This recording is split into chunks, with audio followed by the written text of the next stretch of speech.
¿Qué tal, quilomberos? Bienvenidos a un quilombo más, 25 de septiembre del 2020.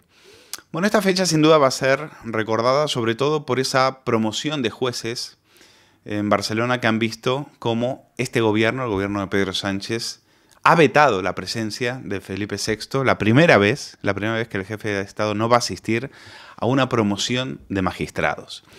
¿Por qué? Pues porque el rey Felipe, en este país, en esta monarquía constitucional, de momento, es una figura provocadora. En algunas partes de España, Cataluña, pero no solo, es una figura inflamatoria. Ahora verán por qué les digo, utilizo este lenguaje Enric Julianesco. Y claro, cuando estamos en manos de una amalgama, o mejor dicho, cuando Pedro Sánchez está en manos de una amalgama de sediciosos convictos, populistas antisistema y terroristas reconvertidos, nosotros tenemos que ver cómo a Felipe VI se le veta y se le confina. Lo decía Carlos Alsina hoy esta mañana. Se le confina. Tenemos un rey confinado. Un rey al que no conviene llevar a Cataluña.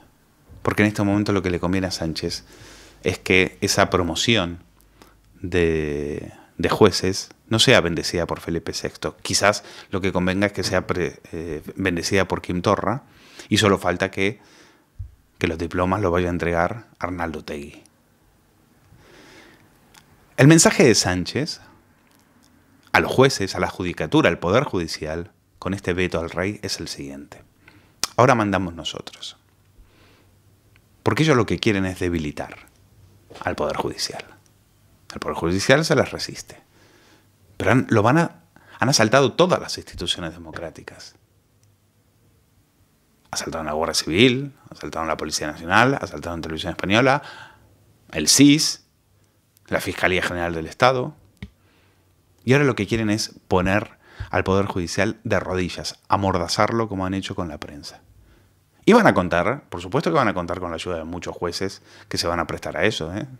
Tampoco es que nosotros tengamos mucha confianza en los jueces después de haber visto lo que hizo Marchena desde el Supremo con la sentencia a los golpistas del 1 de octubre. No tenemos, la verdad, muchísima fe en eso, pero todavía creemos que hay algunos jueces que prometen dar batalla y no van a tragar con este veto injustificable.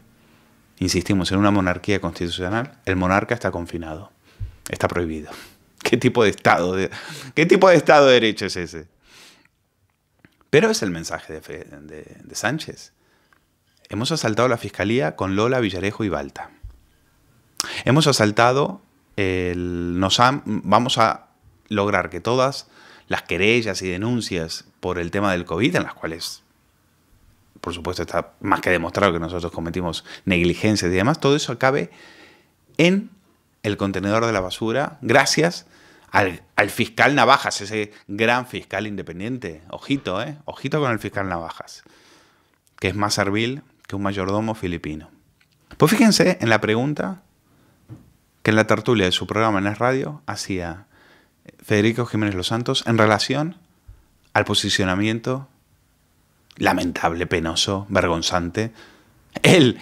El que critica lo de Estampa, que también es vomitivo, pues también es vomitivo lo tuyo, Navajas. Pero puede ser que detrás haya algo más, todavía más escabroso. Vamos a ver, estos del Supremo, fiscales y jueces que menoreaban en Colombia, según la ahora fiscal general del Estado, entonces fiscal en ejercicio y que no denunció, ¿quiénes eran? Porque este señor ahora es teniente fiscal del Supremo. ¿Qué fiscales son? ¿Tiene bajo chantaje a la Fiscalía?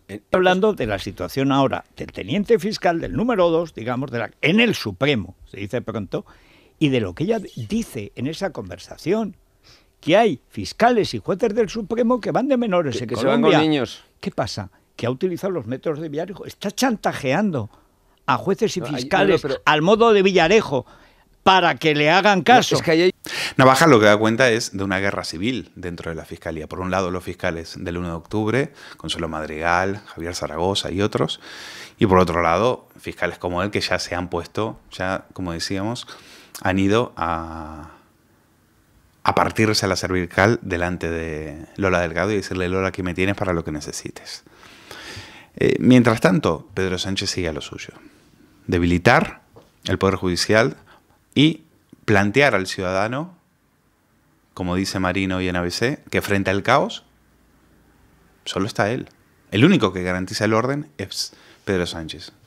No sé a quién se lo va a creer. Con 53.000 muertos a tus espaldas, con la pandemia desbocada, con la economía a punto de entrar en hecatombe.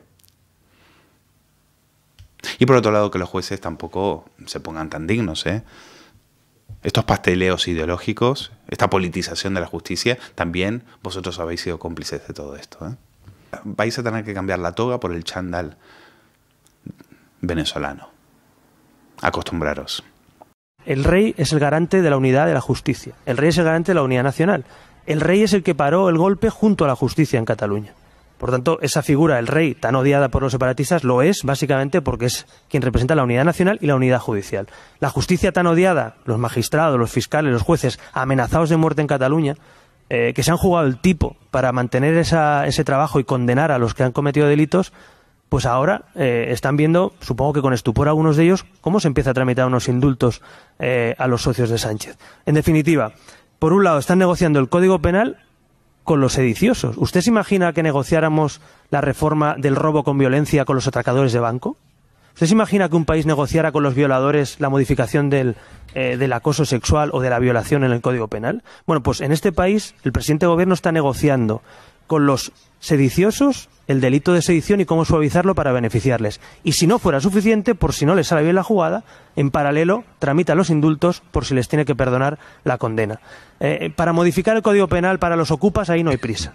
Para modificar el Código Penal contra la corrupción, ahí no hay prisa. Ahora, para beneficiar a sus socios, sí. En definitiva, estamos asistiendo, a mi juicio, a un asalto al Estado de Derecho que está en jaque en este momento porque tenemos a un gobierno capaz de modificar el Código Penal para gente con nombre y apellidos, que son sus socios, o para conseguir, en este caso, que quien paró el golpe, que fue el rey, porque no fue precisamente el gobierno, fue el rey el que salió a hablar, no pueda pisar Barcelona, mi ciudad. Así que a mí me encantaría que el rey hubiera ido a Barcelona, como ha ido otras veces, y que el gobierno no autorice al jefe de Estado a ir a Barcelona, me parece un síntoma de debilidad del Estado frente a los separatistas, y el único responsable es el presidente de gobierno. Pero esto es lo que pasa cuando metes a un chavista en tu cama. Es decir, cuando metes a un chavista en tu gobierno. ¿Qué va a decir? ¿Con quién se va a enfrentar? Pues con los jueces, evidentemente. Si las sentencias no les son favorables, pues les va a empezar a arrinconar y a lanzar amenazas. Fue Iglesias el que afirmó en televisión que la justicia española había sido resultado humillada en los tribunales europeos por su actuación en el 1 de octubre y el golpe de Estado de los separatistas catalanes. Y al día siguiente tuvo que salir el presidente del CGPJ, que es Carlos Lesmes, con un comunicado pidiéndole moderación, prudencia y mesura. ¿Recordáis, no? Lo mismo ocurrió cuando meses más tarde, en abril, el Tribunal Superior de Justicia de Madrid condena a la podemita Isa Serra, a la que llamaba hijas de puta a unos policías, a 19 meses de cárcel. Y sale el chavista que tiene Pedro Sánchez, con el que duerme, ahora parece que muy tranquilo en la Moncloa, con un tuit que dice: las sentencias se acatan, y en este caso se recurren. Pero me invade una enorme sensación de injusticia. En España mucha gente siente que corruptos muy poderosos quedan impunes gracias a sus privilegios y contactos, mientras se condena a quien protestó por un desahucio vergonzoso, defendiendo a una delincuente, ellos que son tan feministas, que le gritaba a una policía: hija de puta, ¿cómo te atreves? Ella y otra señora, o sea, desde primera hora de la mañana por el hecho de ser mujer. O sea, me insultaron desde primera hora, y la recuerdo desde el principio desde el principio, estaban desde el principio y eran como, tanto ella como la otra chica, ¿Qué tipo de insultos? A ellas insultos? dos, insultos por ser mujer. O sí, sea, pero si nos puede... Pues hija de puta, que no te quieren nadie, que con todo lo que hemos luchado por la mujer, mira dónde estás tú ahora, que mis hijos se avergonzarían de mí, o sea... Y el Poder Judicial tuvo que salir con un nuevo comunicado en el cual le pedía a Pedro Sánchez que le diera un toque de atención a su compañero de cama. Pero Iglesias Iglesias no se va a callar. Iglesias va a seguir atacando a la justicia mientras la justicia no haga lo que ellos quieren que haga. Y esta es la separación de poderes. Esta es la separación de poderes entendida en un régimen social comunista. O haces lo que yo te digo que hagas, o atenta a las consecuencias. Ese es el mensaje del veto al rey. ¿Y quién ha tomado la decisión del veto al rey? Porque la vicepresidenta del gobierno, ella ha dicho que es una decisión muy bien tomada, que está muy bien. Apartar al rey de sus funciones está muy bien. Impedir que el rey presida actos oficiales en España está muy bien. Confinar al rey en la Moncloa, eso está muy bien. ¿Quién ha tomado la decisión? Pues quien la tenía que tomar. Y le preguntan al ministro Campo, al novio de la Batet, ¿por qué han tomado esta decisión? Y por qué, sobre todo, también ahora empiezan a hablar de indultos. ¿Qué necesidad tenían de hablar de indultos en este momento? Primero le preguntan por los indultos. Primera mentira. Dice que los golpistas no sabían absolutamente nada de que él iba a anunciar el tema de los indultos en el Congreso. Si la tramitación de las peticiones de indulto es obligada, es un trámite, ¿por qué lo hizo ayer público en sede parlamentaria? Bueno, me parece que es una obligación legal, pero dada la trascendencia pública que tiene, pues me parecía que era un sitio razonable. Es un buen sitio para anunciar que se cumplen las leyes. ¿Los partidos independentistas sabían que usted lo iba a anunciar? ¿Lo iba a decir? No, por mi boca desde luego no. Nada que ver con la negociación de los presupuestos. Claro, pero con la mayor naturalidad. O sea, que puede ayudar a lo mejor a un conflicto político como efecto transversal, me parece maravilloso, es que me parecería estupendo. ¿Le dijo a usted el gobierno, esta es la parte que le toca a usted, ministro de Justicia, hacer para la negociación de los presupuestos? ¿Anunciar esto? En absoluto. Y bueno, todo el que sepa un poco cómo funciona esto sabe que la tramitación de un indulto tiene meses por delante. ¿Por qué llegará antes, la decisión sobre el indulto o la reforma del delito de sedición? Pues no lo sé. O sea, soy ministro de Justicia, pero no tengo una bola de cristal que me permita ver el futuro. Pero es que también le preguntan quién ha tomado la decisión de vetar al rey. Dice quién la tiene que tomar. ¿Quién la tiene que tomar? El novio de la Batet. ¿Ha tomado esa decisión? ¿Ha tomado quién la tenía que tomar? El gobierno. ¿Quién la tenía que tomar? ¿Por qué no me dice que ha sido el gobierno? ¿Quién la tenía que tomar? Claro, es que quizás no la tomaron ellos. Quizás fueron los de Bildu. Quizás fue Torra el que le ha dicho, aquí no me traigas a Felipe VI. Con el horizonte legal que tenemos, aquí no vas a venir a inflamar. Claro.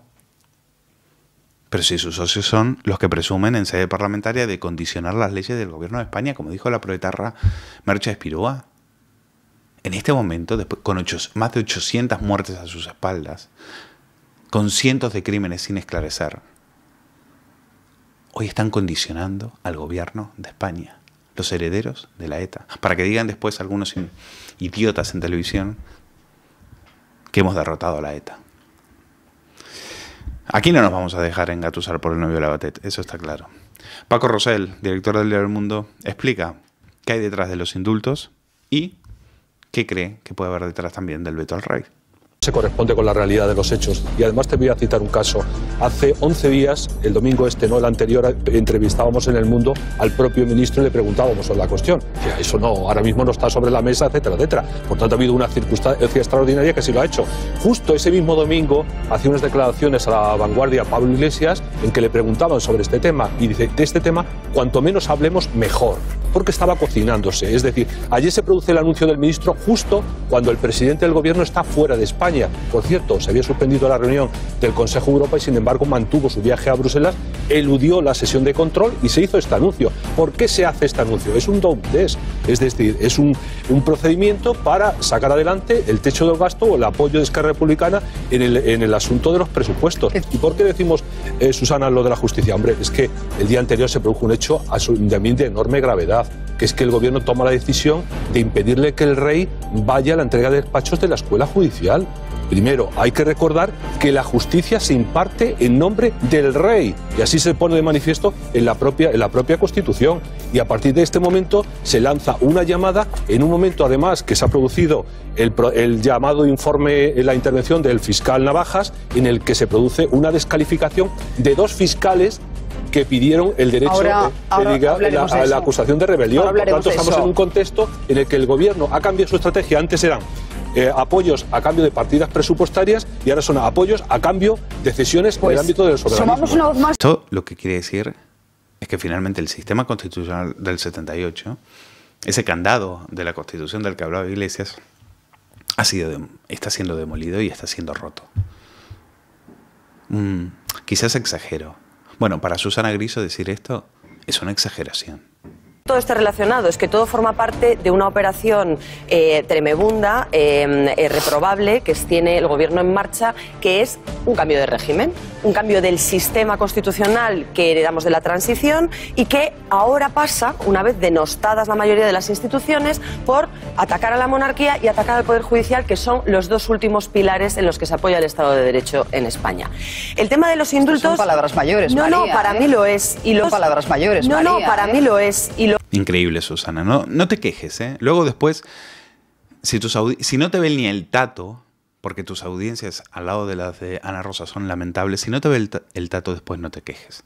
Porque claro, tú eres la amiguita de Gonzalo Boye, el abogado de los golpistas. Tú eres la amiguita de otra amiga de Puigdemont como es Elisa Beni, que explica muy bien que esto se ha tomado porque no quieren inflamar la situación para utilizar, como les digo, ese lenguaje chulianesco. Es decir, el rey inflama, el rey provoca. Elisa Beni.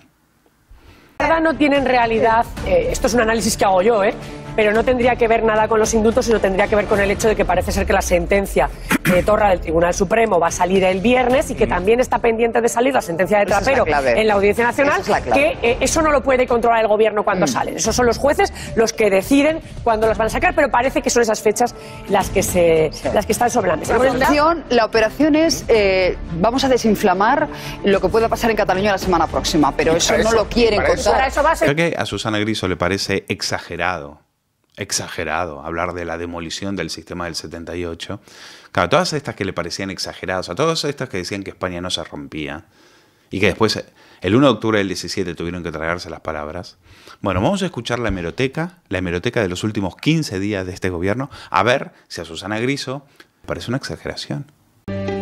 Este es un compromiso que yo además anuncié en mi discurso de investidura y por tanto sigue firme.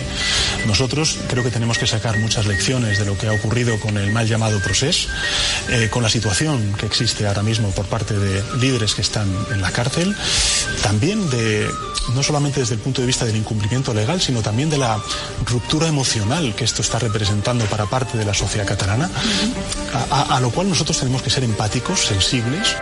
Me quería referir al caso de Igor González Sola, al preso de la banda ETA, que se suicidó la semana pasada en la cárcel donostiarra de Martutene, ¿no? Y quiero antes que nada decir algo obvio y es lamentar profundamente su muerte. Lo lamento. Vimos como al principio abierto a que esa convocatoria de la mesa de diálogo se haga a la mayor brevedad posible y, como es un encuentro entre dos gobiernos, esa disponibilidad del Gobierno de España se tiene que acompañar también de una voluntad por parte del Gobierno de Cataluña. ¿Con Bildu ha hablado del acercamiento de presos de ETA y con Esquerra de una mesa de negociación sobre Cataluña? Hay cuestiones en las que prefiero ser discreto. Pero también la ciudadanía tiene derecho a saber. Todo el derecho y nuestra posición es pública, pero a mí no me han hecho vicepresidente para que haga cosas a las que me dediqué en otras épocas de mi vida, como hacer periodismo. A mí me toca ofrecer resultados.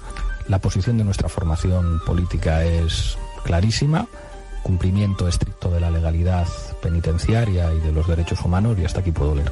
Estamos plenamente dispuestos al diálogo porque es la manera de resolver los conflictos políticos. Y en cuanto a este ministerio se refiere, impulsa normativamente aquello que son los designios del gobierno, tramita los expedientes de nacionalidad, tramita todos los problemas de registro civil y también está tramitando los indultos. Por cierto, esos que a usted le preocupan, porque les toca, empezarán a tramitarse la semana que viene.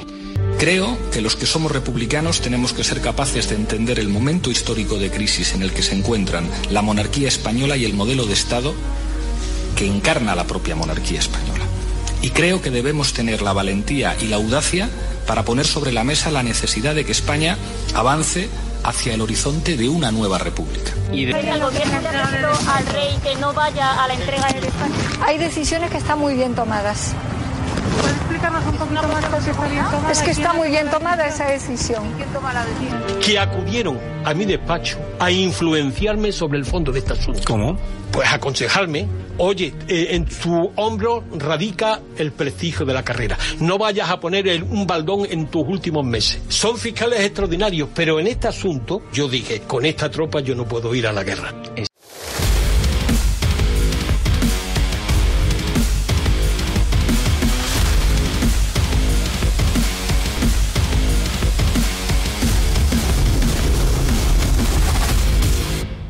Vamos a la sección internacional aquí en el Quilombo. A un diputado kirchnerista le han pillado lamiendo el seno de su novia en un Zoom. Y claro, lo gracioso de todo esto no solamente son las imágenes, que la van a ver ahora, sino que los kirchneristas son los que impusieron la dictadura feminista en Argentina. Ellos eran los que decían que el violador eras tú. Claro, cuando creen que la cámara no les ve, realmente muestran su peor cara, que es esta. Insólito lo que van a ver en pantalla. Un legislador manosea a una mujer en cámara. Se trata de Juan Emilio Amiri, del Frente de Todos. Fue mientras hablaba Carlos Heller. Llamó a una mujer, la sentó en sus rodillas y la acariciaba en cámara. Todo frente a las cámaras de la sesión virtual. Un escándalo. Este se llama Juan Emilio Amiri y lo que ha pasado es histórico. Es histórico porque es la primera vez que encuentran a un peronista chupando una teta que no es la del Estado. Ahora, hablando de temas escabrosos, Fanny la vegana. Fanny la vegana, a esta también la han pillado, no comiéndose nada, sino trabajando de prostituta de lujo, es decir, encontraron fotos de ellas como ganándose la vida como escort, que para nosotros, pues mira, es un trabajo más. Quizás no es el mejor trabajo, no es el que uno quisiera quizás para su hija o para su hermana, pero oye, si te quieres ganar la vida, el problema no lo tenemos nosotros, que no vamos de feministas. El problema lo tienen precisamente las propias feministas. Y te puedo recordar cómo Elisa Beni se enfrentaba en la sexta noche a una prostituta diciéndole que ella no tenía derecho a hacer con su cuerpo lo que quería. Pues ahora sale esta y dice que ahora esta que era la que denunciaba que violaban a las gallinas, los gallos violaban a las gallinas, ahora dice que, oiga, que nosotros podemos hacer con nuestro cuerpo lo que queramos. Es decir, las gallinas no lo pueden hacer. Pero ella sí. ¿En qué quedamos, Fanny? ¿En qué quedamos? Bueno, Fanny se hace pasar por Úrsula, es el nombre con el que se promociona, muy sensual e intensa en internet. Dice que si quieres transportarte a un mundo diferente, lleno de placeres, yo soy la mujer ideal para conducirte hasta él.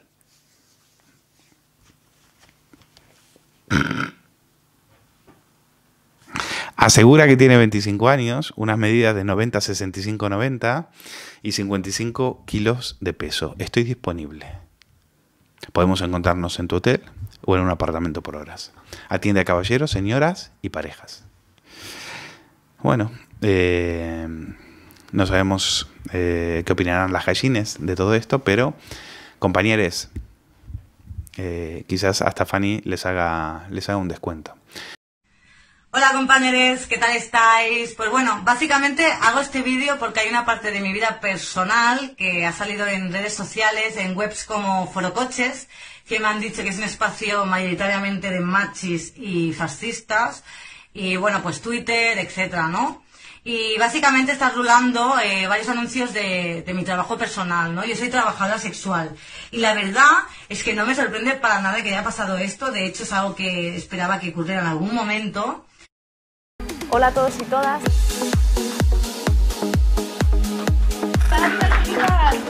Una sorpresa súper bonita.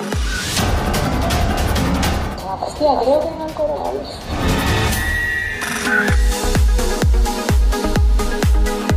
Me encanta. Que las mujeres, por el hecho de serlo, vivan peor, eso es una realidad intolerable. O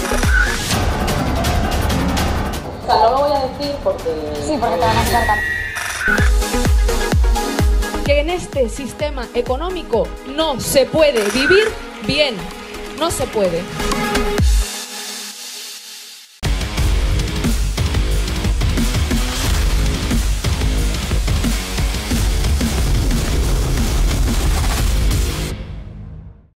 Hablar de algo que usted no lo va a ver en las televisiones, tampoco lo va a leer mucho en los periódicos, pero que en Vox y sobre todo en Bruselas le están dando muchísima importancia porque es un tema que nos afecta a todos, sobre todo en plena pandemia, donde muchos ciudadanos a pie no entienden cómo puede ser que a nosotros nos tengan confinados y en las costas entre cualquiera como Pedro por su casa.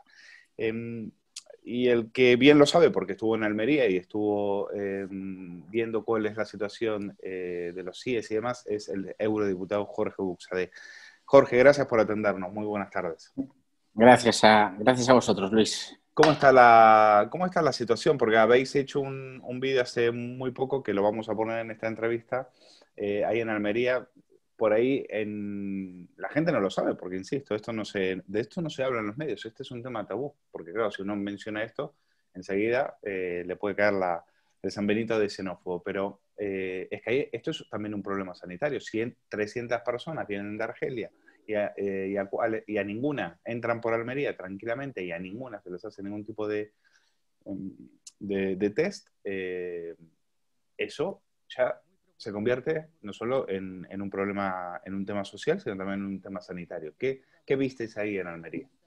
Pues vimos, Luis, muchísimas cosas.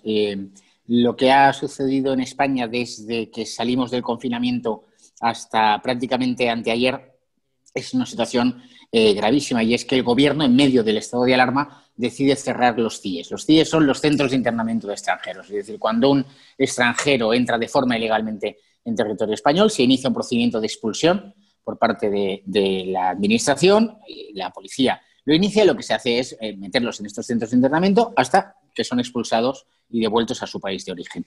¿Qué hizo el gobierno? Pues abrió todos los CIES, y durante meses hemos visto cómo entraban en las costas de Almería, de Murcia, y también de Baleares y sobre todo de Canarias, y directamente el protocolo que se impuso... Jorge, porque decís abrió. Entonces, ¿cómo es? ¿O los cerraba o los abría? ¿Cómo es?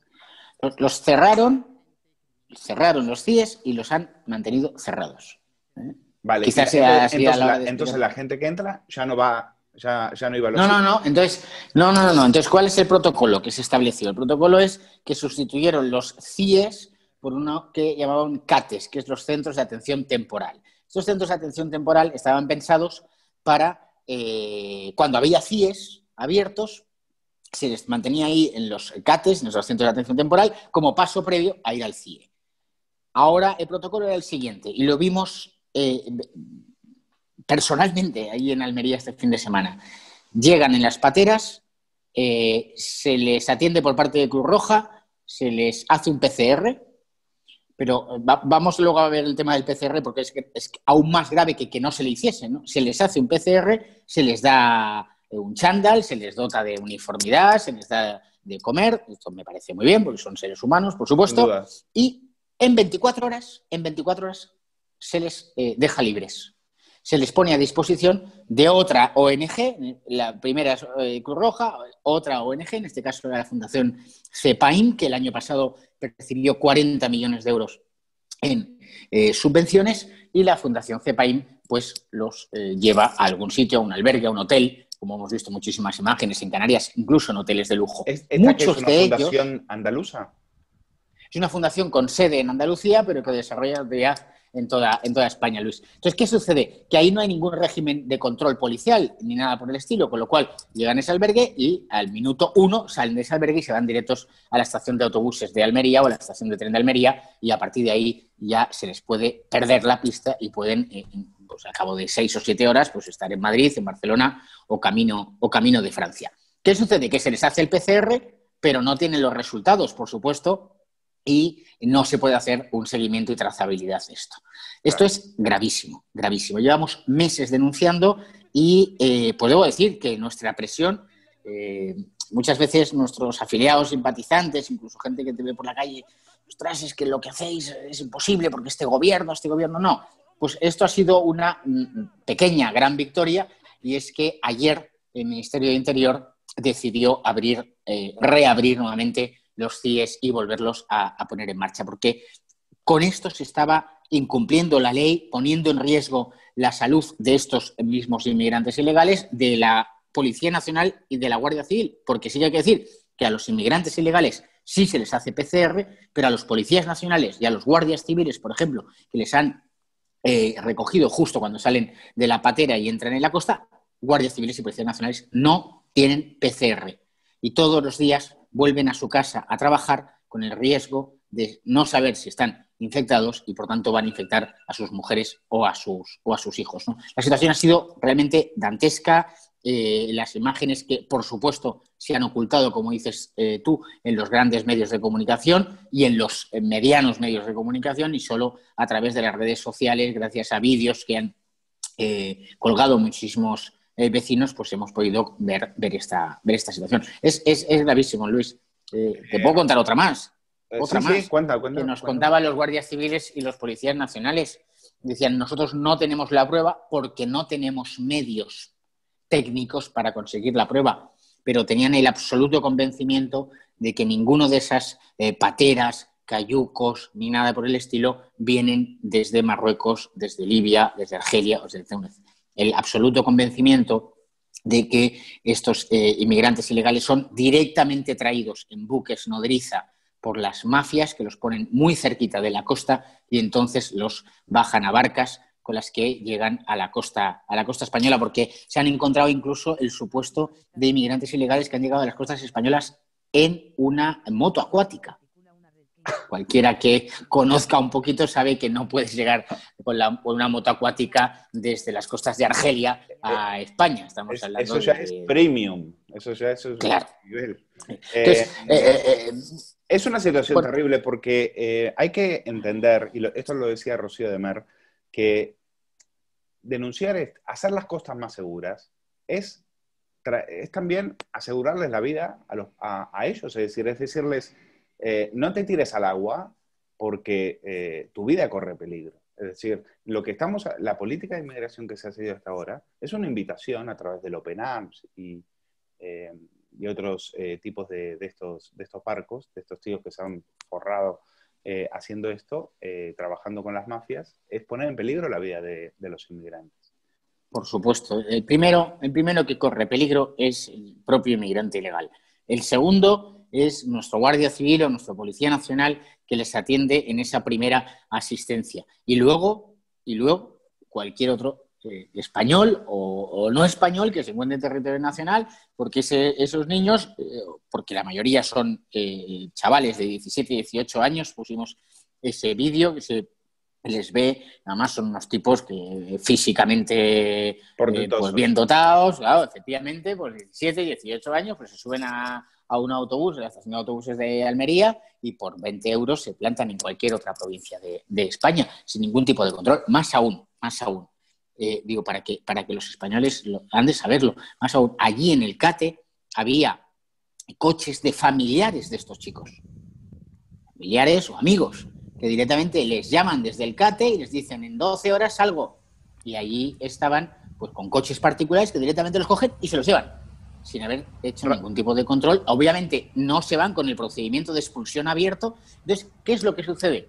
Sucede que tenemos personas de forma ilegal en territorio español que no pueden conseguir papeles, que por tanto no pueden trabajar y que son directamente condenados o a vivir de la paguita o a vivir de la delincuencia, porque si uno no puede trabajar legalmente, es obvio que tiene que salir adelante. Ahora vamos a hablar de eso, porque tú también has visitado recientemente Molenbeek, que queda muy cerca de Bruselas, y precisamente son esos guetos que se van formando y que al final terminan siendo inexpugnables para las fuerzas y cuerpos de seguridad. Pero para acabar este tema, porque tú comentabas que nuestros agentes, nuestros guardias civiles no tenían medios. Yo estuve antes del verano en Murcia, y en Murcia entraron unos por patera en la zona de Águila, si mal no recuerdo, y contagiaron a 20 guardias civiles. Es decir, 20 agentes tuvieron que estar en cuarentena. O sea, la gravedad que tiene esto. O sea, son 20 agentes que durante 14 días se tienen que quedar en sus casas. Desactivados. Con las consecuencias que tiene que tiene eso, por haber ido a asistir a una de estas pateras. Pero también vemos vídeos, por ejemplo, de los que sube Rubén Pulido, donde llegan tranquilamente a las playas, incluso había gente en el verano tomando el sol y demás, y después esa gente, ¿para dónde va? Porque me imagino que no irán a estos centros, a ninguno de estos. No. La policía nos informó, el mismo viernes tuvimos una reunión con sindicatos policiales y asociaciones de la Guardia Civil, y nos decían que ellos calculan que lo que ellos detectan, y por tanto esos inmigrantes que detectan en pateras y los llevan a los CATs y hacen ese procedimiento, será alrededor del 50, 55, 60% del total de los que entran en España, porque no dan abasto. Y todos esos, evidentemente, entran en territorio nacional de forma ilegal, van a moverse. ¿Hacia dónde van? Pues fundamentalmente van hacia los barrios más populosos de las grandes ciudades. En España, pues a Madrid o Barcelona. Pero habitualmente incluso siguen su camino hacia arriba en Francia o en Alemania, porque es donde están las grandes, ¿no?, las grandes bolsas de inmigrantes, digamos, donde encuentran esos guetos, donde ellos van allí directos al gueto. Es decir, les da igual Bruselas, ellos van a Molenbeek, porque allí, si eres argelino, pues te acoge la comunidad argelina, si eres tunecino, te acoge la comunidad tunecina, etcétera. Eso es esos barrios multiculturales que efectivamente, como veíamos en Molenbeek, pues son un auténtico estercolero, pero son un auténtico estercolero en sentido literal, porque los servicios de limpieza, los servicios de seguridad, de orden público, tienen graves problemas para poder atender y prestar servicios, porque son comunidades absolutamente cerradas, donde, y sobre todo a partir de las 7 o 8 de la tarde, ellos imponen su ley y ahí pues desaparece, digamos, la ley civil. Estuvimos en Molenbeek y pudimos pasear por la noche en algunas terrazas donde solo había hombres. No había ni una sola mujer, y preguntando a esta gente, pues decían que efectivamente que ellos eran musulmanes y que las mujeres pues que no estaban en esas terrazas porque eran musulmanes, ¿no? Esta es la realidad que se oculta por la clase política progre.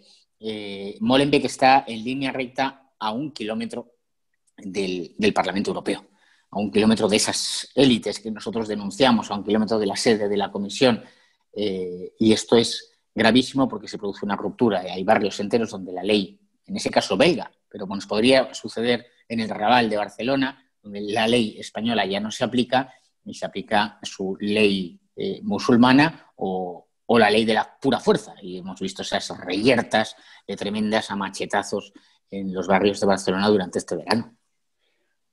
¿A quién beneficia? Porque ya hemos visto que el gobierno no hace absolutamente nada y mira para otro lado. Bueno, el propio Pedro Sánchez en su momento cuando le convenía, incluso fue hasta recibirles, ¿no? Cuando venía uno de estos barcos, sin ser consciente, o quizás lo era plenamente, de que lo que hacía con esto era, tanto que le interesa el tráfico de seres humanos y la trata de blancas, ¿no? Pues esto es precisamente lo que lo fomenta. Esto no lo detiene. Esto, al contrario, lo hace crecer.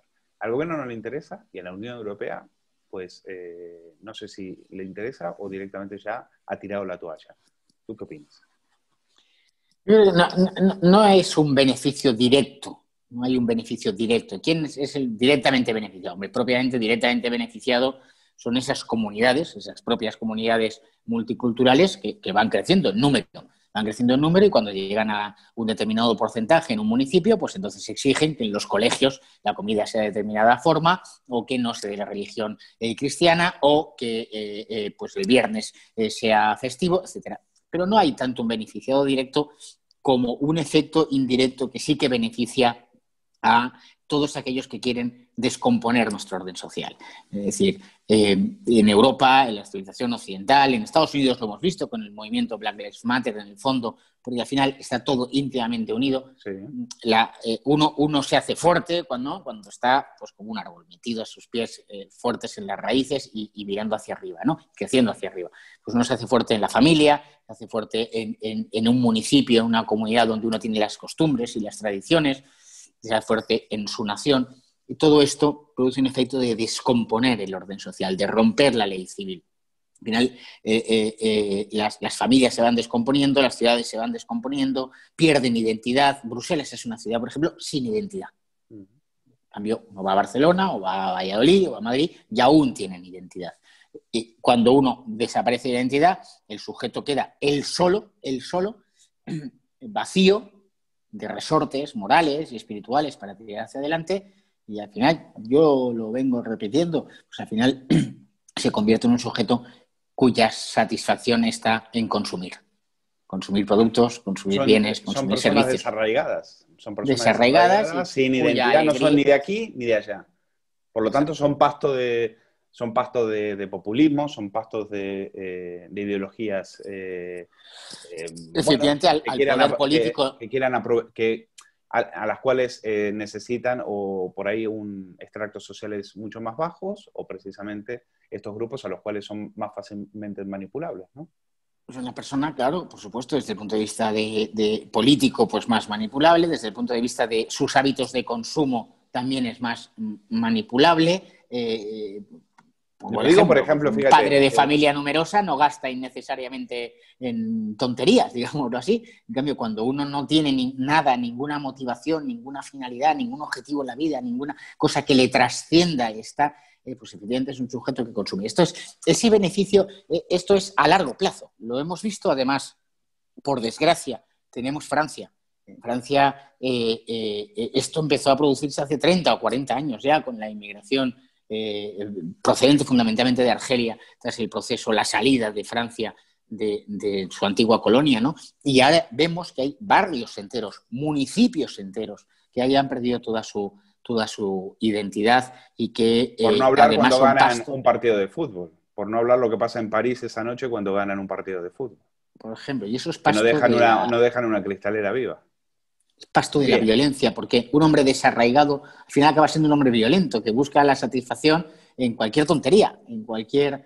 Entonces, este es el efecto indirecto que se va, pero que está acreditado ya y que por tanto lo podemos denunciar y decir que si no tomamos medidas severas ya de impedir la entrada de inmigrantes ilegales, de acabar con las mafias, de aplicar con rigor la ley de extranjería y favorecer una inmigración legal, ordenada, de aquello que realmente se necesite. Si necesitamos ingenieros, necesitamos farmacéuticos, necesitamos médicos, necesitamos lo que sea, pero esto tiene que estar ordenado y además de personas que tengan dos elementos que nunca, o que muchas veces se olvida, que es que tengan capacidad de integrarse y voluntad de integrarse. Son dos requisitos, además, que en Vox los añadimos siempre al argumento, porque por ejemplo, Luis, el Partido Popular también repite inmigración legal, ordenada, ya. Pero no ponen nunca estos dos requisitos. Nunca. Entonces, tiene que haber capacidad de adaptarse. Por lo tanto, no todo el mundo tiene capacidad de adaptarse. Y segundo, tiene que haber voluntad de adaptarse. Porque entonces hay culturas que tienen gran capacidad de adaptación. Hay otras que tienen una capacidad de adaptación mínima. Bueno, aquí yo creo que hay una mirada inocente en ese sentido porque tú lo comentabas esta semana, esto trae consigo un aumento de la presión sobre el mercado del empleo en España y ya sabemos que ese mercado, precisamente después del coronavirus, no ha quedado muy fuerte y hay miles y miles de ellos que acaban en la calle donde ahí se les obliga a delinquir y estamos viendo el problema de los menas. Y aquí, decir esto, bueno, tenemos barrios de Madrid, barrios en Bilbao, barrios en Andalucía y barrios en Cataluña, donde los vecinos están aterrados por este problema. Y los políticos siguen mirando a otro lado. Hablar de esto, pues es algo que les aterra tanto como a los vecinos.